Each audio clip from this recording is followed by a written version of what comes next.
میری دعا ہے خدا ان کو شادماں رکھے۔ انہوں نے ایک طریقے سے ریسرچ، تحقیق اور حضرت امیر علیہ السلام ہر جہاں علی ملیں گے نہ دامن بچائیے، بچنا ہے گر علی سے جائیے۔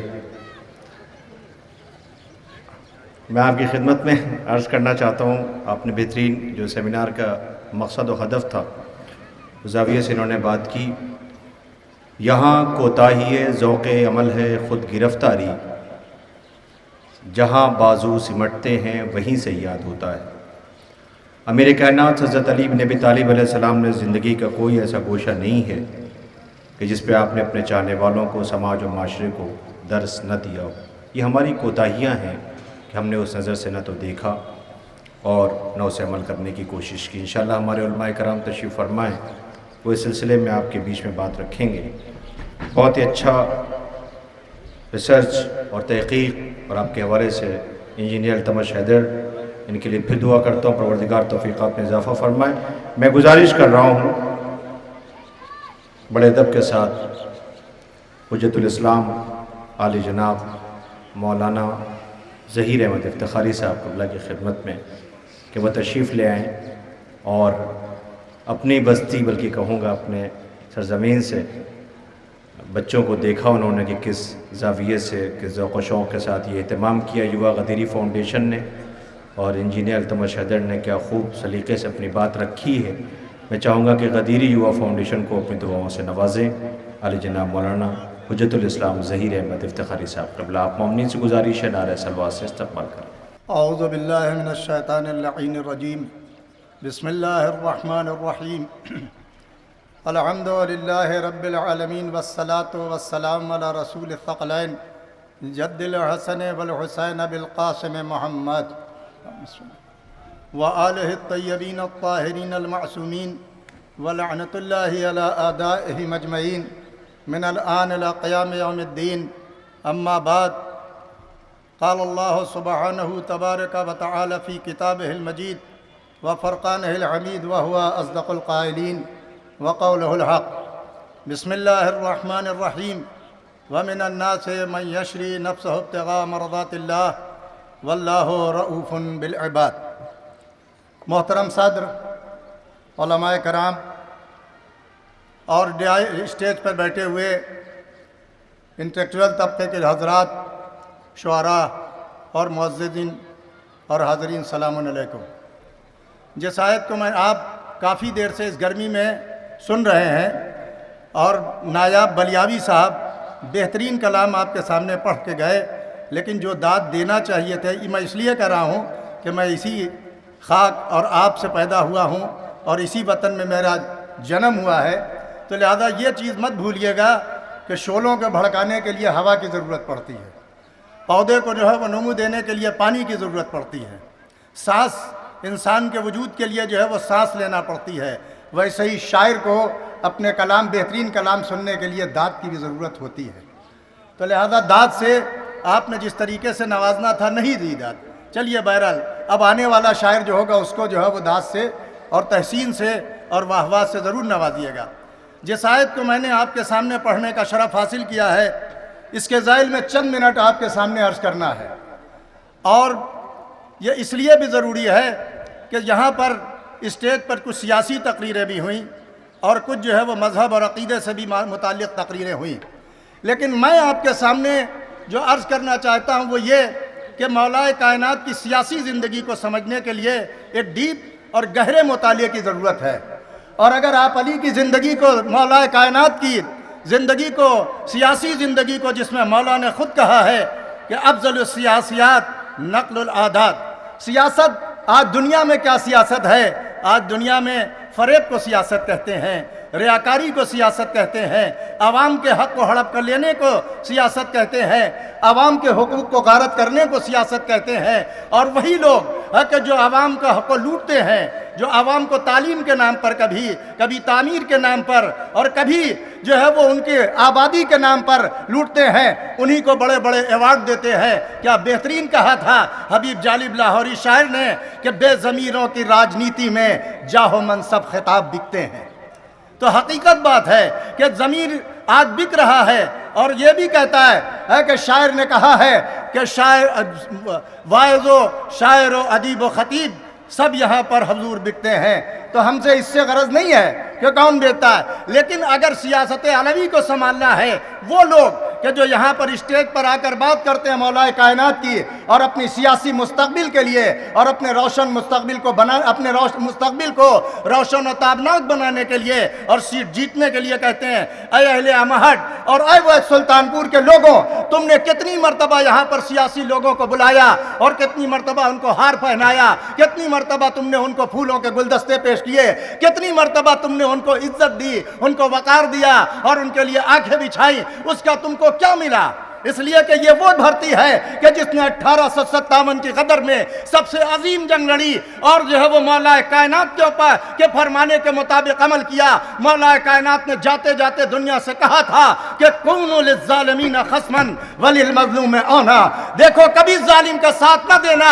جب انگریزوں کی علماء بیعت کر رہے تھے اور ہمارے بعض علماء شمس العلماء کا ٹائٹل لے رہے تھے، اس وقت جو ہے وہ 1857 کی غدر میں سلطان پور کے لوگ قربانی دے رہے تھے اور دوسرے جگہوں کے لوگ جو ہے وہ قربانیاں دے رہے تھے کہ جب ایک شیعہ حکومت کا زوال ہو رہا تھا شاہان اودھ کا، تو لے کر بیگم حضرت محل جب لوٹی تو کس نے ساتھ دیا؟ سلطان پور کے لوگوں نے ساتھ دیا۔ لیکن آپ کو جب ملک جو ہے وہ جب آزاد ہو گیا تو جو ہم کو ہمارا حق ملنا تھا وہ ان سیاسی بازیگروں نے ہم کو وہ حق نہیں دیا، اور ہم کو جو ملنا چاہیے تھا تو وہ کہ جب وہی کہا جاتا ہے کہ وطن کی مٹی میں ہمارا بھی خون شامل ہے، کسی کے باپ کا ہندوستان تھوڑی ہے۔ تو یہ ایسا ہندوستان کہ جب پڑا وقت چمن پر تو لہو ہم نے دیا، جب بہار آئی تو کہتے ہو تیرا کام نہیں۔ تو ایسے سیاسی لوگوں کا مت ان کے بھاو فرق میں آئیے، مت ان کے دھوکے میں آئیے۔ سیاست علوی کو زیر نظر رکھیے، مولا کائنات کی سیاست کو زیر نظر رکھیے۔ مولا کائنات نے معاویہ کو نہیں سیٹا اور معاویہ کو کبھی اہمیت نہیں دی، اور جب تک حکومت پر مولا کائنات ظاہری میں آئے تو کہا کہ ایک قلم پہلے میں معاویہ کو برخاست کرتا ہوں، میں معاویہ کو برداشت نہیں کر سکتا۔ اور معاویہ کو جو ہے وہ معاویہ کی حمایت کرنا کہ علی اس وقت سیاست سے کام نہیں لے سکتے تھے، لیکن علی نے سیاست سے کام نہیں لیا۔ تو آپ یہ کہہ سکتے ہیں کہ 3 دوروں میں علی نے خلافت میں خاموشی کیوں اختیار کی؟ علی نے تینوں خلافتوں کے دور میں اس لیے خاموشی اختیار کی کہ انہوں نے دین کے خلاف فیصلے نہیں لیے تھے۔ دین کا جب مسئلہ آتا تھا تو خطیب ممبر سلونی جاتا تھا دربار خلافت میں مسجد النبی میں جا کر اور دین و شریعت اور قرآن کے مطابق فیصلہ کر کے بتاتا تھا حکومت ان کے پاس ہے لیکن سیرت نبی میرے پاس ہے اور قرآن میرے پاس ہے اور میں سیرت پیغمبر کا آئینہ دار ہوں۔ اور اسی لیے مولا کائنات نے معاویہ کے لیے اس لیے بیعت نہیں کی کہ معاویہ کے پاس حکومت تھی، معاویہ کے پاس اقتدار تھا، معاویہ کے پاس فریب تھی، معاویہ کے پاس دھوکہ تھا، معاویہ کے پاس بدکرداریاں تھیں، معاویہ کے پاس بدچلیاں تھیں، معاویہ کے پاس بے ظلم تھا، معاویہ کے پاس جو ہے وہ داد و دہش نہیں تھی، بلکہ اس کے پاس ساری لوٹی ہوئی دولت اور لوٹی ہوئی واہ تھی۔ اس لیے علی نے معاویہ کا کبھی ساتھ نہیں دیا، اور علی نے جو ہے وہ جنگ صفین لڑی، اور اس کے بعد جب مولا کائنات نے شکوہ کیا تو یہی کہا کہ انزلنی الدہر ثم انزلنی الدہر یقال معاویہ و علی۔ دنیا اور مخالفین اور منافقین نے مجھ کو گرایا اور اتنا گرایا کہ آج یہ نوبت آ گئی ہے کہ دنیا کہتی ہے معاویہ اور علی۔ حضرت علی کبھی پسند نہیں کرتے تھے کہ معاویہ کے ساتھ علی کا نام آئے، مولا کائنات کبھی دوست نہیں رکھتے تھے۔ اور عزیزان محترم میں بات سمیٹ کے کہہ رہا ہوں، میں نے جس آیت کو آپ کے سامنے سرنامہ سخن قرار دیا اس آیت کا ترجمہ یہ ہے کہ لوگوں میں صرف کچھ لوگ ایسے ہیں کہ جو اللہ کی مرضی کے لیے اپنے نفس کو راہ خدا میں بیچ دیتے ہیں۔ انسان اپنے اسی نفس کو ضمیر کا نام بھی دیا جاتا ہے، انسان اپنے نفس کو دولت کے لیے بیچ دیتا ہے، انسان اپنے نفس کو حکومت کے لیے بیچ دیتا ہے، انسان اپنے نفس کو کرسی کے لیے بیچ دیتا ہے، انسان اپنے نفس کے لیے 2 ٹکے کی زمین کے لیے بیچ دیتا ہے اور درہم و دینار کے لیے بیچ دیتا ہے۔ لیکن علی نے جب علی کے پاس حکومت ظاہری آئی تو علی نے نہ زرعی قمر غلام رکھے، نہ کوئی علی نے قصر بنایا، نہ علی نے کوئی عالیشان محل تعمیر کیا، بلکہ علی نے اپنی زمانے میں سب سے پہلے یہی کہا کہ اگر دنیا موقع دیتی مجھے اور جنگوں میں مجھے نہ الجھا دیتی اور مجھے موقع دیتی تو میں دنیا کے سامنے پانی کا سینہ چاک کر کے اور نور نکال کر اس دنیا کو تمہاری جگمگا دیتا، اور اگر تم کو مجھ کو موقع دیتے اور کمزور پر وہ چھوٹے لوگ اگر علی کو حکومت کرنے دیتے تو عدل کی حکومت ہوتی، انصاف کی حکومت ہوتی، شریعت کی حکومت ہوتی،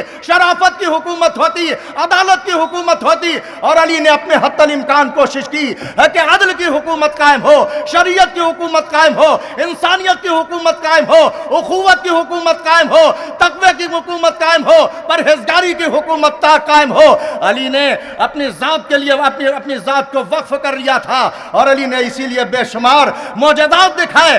علی نے روڈ میپ دنیا کو علی نے دیا، 25 کلومیٹر علی نے جو ہے وہ پختہ سڑک پتھروں سے بنا کر اور دنیا کو روڈ کا نقشہ دیا۔ علی نے جو اپنے دور حکومت میں دیکھا مدینے میں کہ ایک یہودی بھیک مانگ رہا ہے، تو خطیب منبر سلونی نے اپنے دوستوں سے پوچھا کہ یہ کون ہے کہ جو میری حکومت میں بھیک مانگ رہا ہے؟ تو کسی نے کہا یا علی یہ ایک یہودی ہے اور یہ ایک مسلمان کا غلام ہے، اب یہ بوڑھا ہو گیا ہے تو اس کو اپنے گھر سے اس کو نکال دیا۔ مولا نے کہا سراسر انصاف کے خلاف ہے کہ جب تک اس کے اندر قوت و طاقت رہی اور اس کے بازوؤں میں طاقت رہی تب تک تو اسے کام لیا، اور جب وہ نحیف و کمزور و لاغر ہو گیا تو اس کو نکال کے باہر لے کر دیا، لے چلو اس کو بیت المال کے پاس، اور بیت المال سے اس کا علی نے جو ہے وہ وظیفہ معین کیا۔ یہ علی نے دنیا کو پنشن کا نظام دیا۔ اس کے بعد علی نے اپنے دور میں لوگوں کو یہ صاف صاف اعلان کر دیا کہ میں نے عالم ارواح میں یہ قسم کھائی ہے کہ جب تک ظالم اگر ظلم کرنے لگیں گے اور مظلوم بھوکے مرنے لگیں گے تو تم علماء یعنی ہم ائمہ خاموش نہیں بیٹھیں گے۔ اس لیے علی اٹھے اور دنیا کو عدل و انصاف دینا چاہا، اور اپنے معجزات کے ذریعے علی نے کھیت میں مزدوری بھی کی اور یہ بتا دیا کہ علی اپنے خرچے کو بیت المال سے نہیں چلاتا، علی اپنے گھر کو بیت المال سے نہیں چلاتا، علی اپنے اخراجات زندگی کو بیت المال سے تعین نہیں کرتا۔ اور اس کے بعد کنویں کھودے، اور کنویں کھودنے کے بعد لوگوں کے پانی کا انتظام کیا، اور جب کنواں تعمیر ہو گیا تو علی نے جو ہے وہ ایک وثیقہ لکھا اور لکھ کے بستی کے حوالے کیا، تو معلوم ہوا کہ علی نے اپنے زمانے میں لوگوں کو پانی کا انتظام کیا۔ اسی لیے تو شاعر نے کہا کہ رن میں غازی، کھیت میں مزدور، منبر پر خطیب، اللہ اللہ کتنے رخ ہیں ایک تیری تصویر میں۔ تو کبھی سوچو، علی کی زندگی کو سوچئے اور علی کی زندگی کو پڑھئے۔ اور بہترین کتاب جو ہے وہ جارج الداق کی کتاب ہے۔ جارج الداق عیسائی لبنان کا عالم ہے، ابھی کچھ مہینے پہلے اس کا انتقال ہوا ہے۔ اس نے اپنی کتاب میں لکھا ہے کہ میں نے جب عراق کے ٹی وی نے انٹرویو لیا، اس نے کہا میں نے 200 مرتبہ نہج البلاغہ کو پڑھا ہے۔ میں نے عیسائی تھا، میں نے 200 مرتبہ نہج البلاغہ کو پڑھا ہے۔ تو اس سے پوچھا گیا کہ تم نے علی کو بہتر پایا یا جناب عیسیٰ کو بہتر پایا؟ تو اس نے کہا کہ اگر عیسیٰ کو اگر علی کو افضل مانوں تو یہ میرا عقیدہ نہیں کہتا، اور اگر عیسیٰ کو بہتر مانوں تو یہ عقل اس کو تسلیم نہیں کرتی کہ عیسیٰ علی سے افضل ہے۔ اس جارج الداق نے کتاب میں لکھا ہے کہ علی نے اپنے دور حکومت میں کانفرنس بلائی، اور کانفرنس بلانے کے بعد پورے مجمع سے علی نے پوچھا کہ تم میں کوئی ایسا بیٹھا ہے کہ جس کے پاس کھانے کے لیے روٹی نہیں ہے؟ سب نے پیٹ پہ ہاتھ مار کے کہا کہ نہیں یا علی، ہم کو کھانے کے لیے روٹی ملتی ہے۔ مولا کائنات نے پوچھا کہ تم میں کوئی ایسا بیٹھا ہے کہ جس کے پاس پہننے کے لیے کپڑے نہیں ہیں؟ تو پورے ایک آواز مجمع نے کہا کہ یا علی، ہمارے پاس پہننے کے لیے کپڑے بھی ہیں، یہ دیکھیے ہمارے دوش پر عبائے بھی ہیں، ہمارے دوش پہ کپڑے بھی ہیں، ہمارے بدن پہ کپڑے بھی ہیں، ہم نے کنٹن ڈھانکنے کے لیے۔ پھر میرے مولا نے پوچھا کہ تم میں کوئی ایسا بیٹھا کہ جس کے پاس رہنے کے لیے مکان نہ ہو، سر چھپانے کے لیے جگہ نہ ہو؟ سارے مجمع نے بلند آواز سے کہا کہ یا علی ہمارے کے پاس رہنے کے لیے مکان بھی ہے، ہمارے پاس کھانے کے لیے روٹی بھی ہے، ہمارے پاس پہننے۔ آج سکسیسفل اور کامیاب حکومت وہی مانتی ہے کہ جو اپنی رعایا کے کر روٹی اور کپڑے اور مکان کا انتظام کرے۔ نہ علی سے پہلے کوئی حکومت ملے گی، نہ علی کے بعد کوئی حکومت ملے گی۔ ارے جن حکومتوں میں محمد کی بیٹی کو حق نہ ملا، ان حکومتوں میں مسلمانوں کو کیا ان کا حق ملتا؟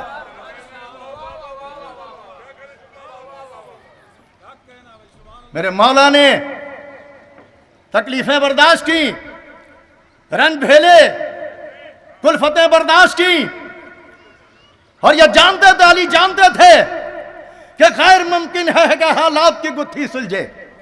میرا مولا جانتا تھا کہ غیر ممکن ہے کہ حالات کی گتھی سلجھے۔ اہل دانش نے بہت سوچ کے الجھائی ہے، لیکن علی ابن ابی طالب جانتے تھے کہ اس گتھی کو کیسے سلجھایا جائے۔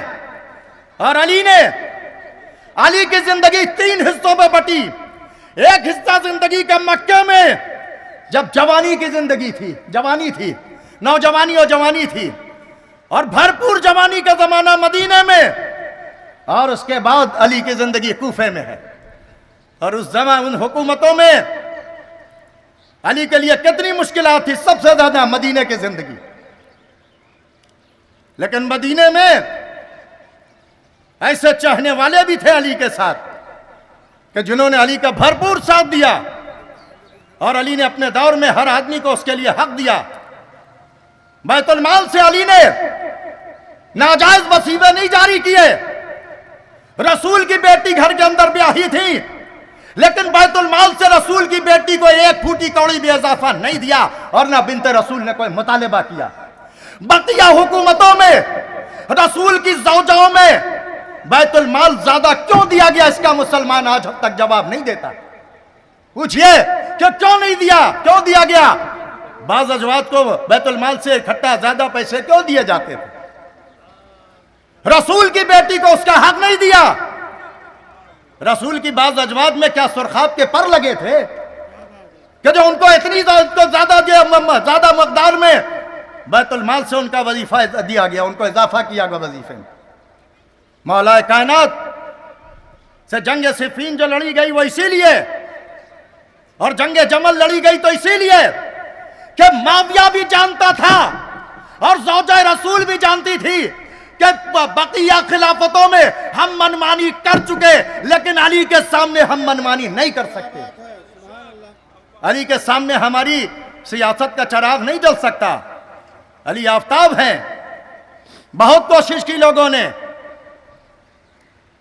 بہت لوگوں نے چاہا کہ علی کی یاد لوگوں کے دلوں سے محو ہو جائے،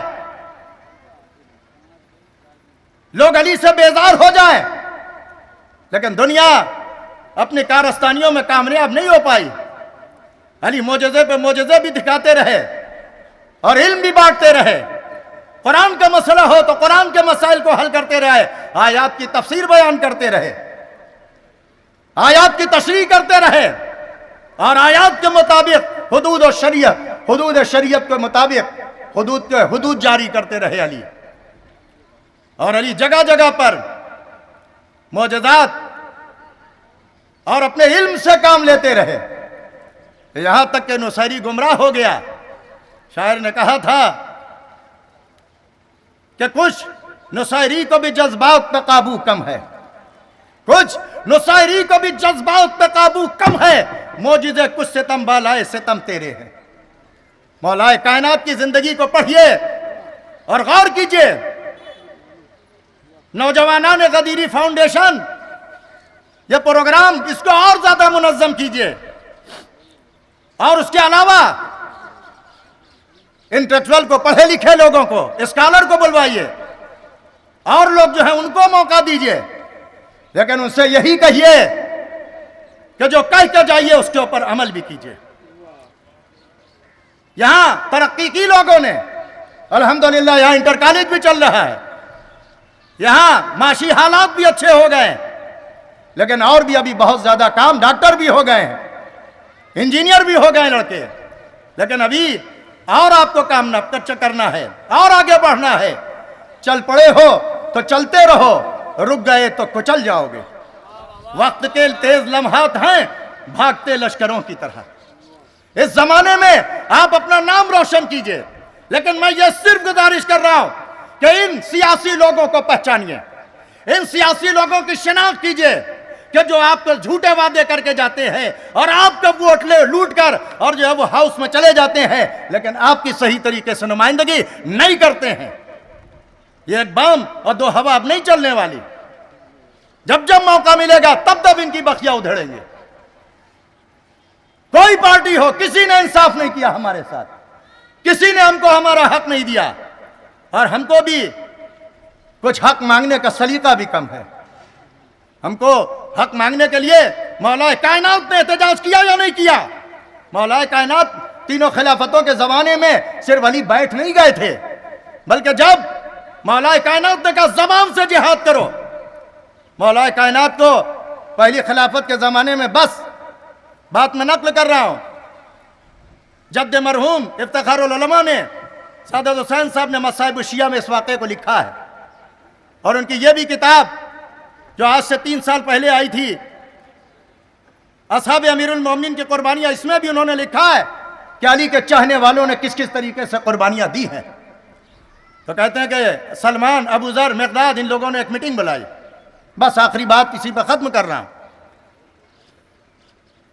اور ان لوگوں نے طے کیا کہ آج پہلے صاحب جب تخت حکومت پر خلافت پہ بیٹھیں گے ممبر پر، تو ان کو اتار کے نیچے بیٹھال دیں گے. مولا کائنات کو جب معلوم ہوا، مولا کائنات نے ان لوگوں کو بلایا، اور بلا کے مولا نے کہا کہ اگر تم نے ایسا کیا تو گویا ننگی تلوار سے میرے اوپر حملہ کیا. کہا مولا پھر کیا کرے؟ کہا زبان سے ہمارے حق کا دفاع کرو، زبان سے ہماری وکالت کرو، زبان سے ہمارے حق مانگو، زبان سے ہماری خلافت کا پرچار کرو. اور ہوا وہی کہ جب نماز کا وقت آیا، ایک کونے میں سلمان بیٹھے، ایک کونے میں ابو ذر بیٹھے، ایک کونے میں مقداد، اسی طریقے سے مختلف جگہوں پہ بیٹھے. جیسے ہی تخت خلافت پر سقیفہ میں چنے صاحب بیٹھا لے گئے، ویسے ہی جناب سلمان اٹھے. کہا یہ آپ کی جگہ نہیں ہے بیٹھنے کی، آپ اس کی لیاقت نہیں رکھتے، آپ اس کی صلاحیت نہیں رکھتے، نہ آپ کے پاس علم ہے، نہ آپ کے پاس صلاحیت ہے، نہ آپ کے پاس لیاقت ہے، آپ برائے مہربانی نیچے اتر آئیے. سلمان اپنی جس کی جگہ جس کی ہے اس کو دے دیجئے، جو اس جگہ کا سب سے زیادہ مستحق ہے اس کے حوالے کیجئے. سلمان بیٹھ گئے، ابو ذر اٹھے. ابو ذر نے جیسے ہی تقریر شروع کی اور کہا کہ آپ اس لائق نہیں ہے کہ اس جگہ پر بیٹھ سکیں، اس جگہ پر وہ بیٹھے گا کہ جو علم میں، کمال میں، شرافت میں، عدالت میں نبی جیسا ہو، وہ بیٹھے. بس دوسرے صاحب جو ہوم منسٹر تھے ان کو غصہ آ گیا، انہوں نے جناب ابو ذر کا گریبان پکڑا، اٹھایا اور چاہتے تھے کہ پٹخیں. بس ایک مرتبہ مولا کائنات اپنی جگہ سے اٹھے اور اس شخص کے ہاتھ میں، دوسرے صاحب کے ہاتھ میں، گریبان میں ہاتھ دیا، اور علی نے ایک مرتبہ اس کو اٹھایا اور اٹھانے کے بعد زمین پر پٹخا اور کہا کیا سمجھتا خطاب کے بیٹے ہے کہ کیا ہم کمزور ہو گئے؟ یاد رکھ، اگر میں چاہوں تو اگر مدینے کی گلیوں کو اور جو وہ پیادوں اور سواروں سے بھر دوں، پیغمبر کی وصیت نہ ہوتی تو میں خاموش اس لیے ہوں کہ پیغمبر سے وصیت اور پیغمبر کی وصیت کے مطابق عمل کر رہا ہوں، ورنہ میں تیری حیثیت بتا دیتا. تو مولا یہ میسج جو پیغام دے رہے تھے اپنے چاہنے والوں کو، بس سن لو اسی کو، کہ مولا یہ بتانا چاہتے تھے میرے شیعوں اور میرے چاہنے والوں، میری خلافت کی وکالت کرنا تمہارا کام ہے اور تمہاری نصرت کرنا یہ میرا کام ہے. تم اپنا کام کرتے رہو، میں اپنا کام کرتا رہوں. اس کتاب میں یہی لکھا ہے اصحاب امیر المومنین کی قربانیوں میں کہ کیسے کیسے لوگ تھے اور کس کس طریقے سے انہوں نے قربانی دی. آج حضرت علی علیہ السلام کے اوپر کتابیں لکھی جا رہی ہیں اور مختلف زبانوں میں حضرت علی کے فضائل کے اوپر اور ان کے کمالات کے اوپر کتابیں جو ہے وہ برابر آ رہی ہیں. بس ایک شعر پر بات ختم کرتا ہوں کہ شاعر نے کہا تھا بہت سے موضوعات ہیں کہ جن پہ بولا جا سکتا ہے، نہج البلاغہ کے اوپر بولا جا سکتا ہے، علی کے فیصلوں کے اوپر بولا جا سکتا ہے، لیکن مجھے سیاست اور علی کی عدالت سے متعلق تقریر کرنا تھا. تو علی نے اپنے زمانے میں کسی کو نہ بھوکا مرنے دیا، نہ کسی کو جو ہے بے لباس رہنے دیا، نہ کسی کو بے مکان رہنے دیا. ہر آدمی کو عدل و انصاف سے، چاہے وہ کسی بھی مذہب کا رہا ہو، چاہے وہ کسی بھی مسلک کا رہا ہو، بیواؤں یتیموں کی خدمت کی ہو، غلاموں کے ساتھ ویسے ہی برتاؤ کیا کہ جیسے اپنے ایک معزز کے ساتھ، متقی و پرہیزگار کے ساتھ برتاؤ تھا ویسے ہی۔ اسی لیے شاعر نے کہا تھا کہ اس کی گہرائی کو ناپے نہ زمانے والے، ڈوب جاتے ہیں یہاں تھا لگانے والے۔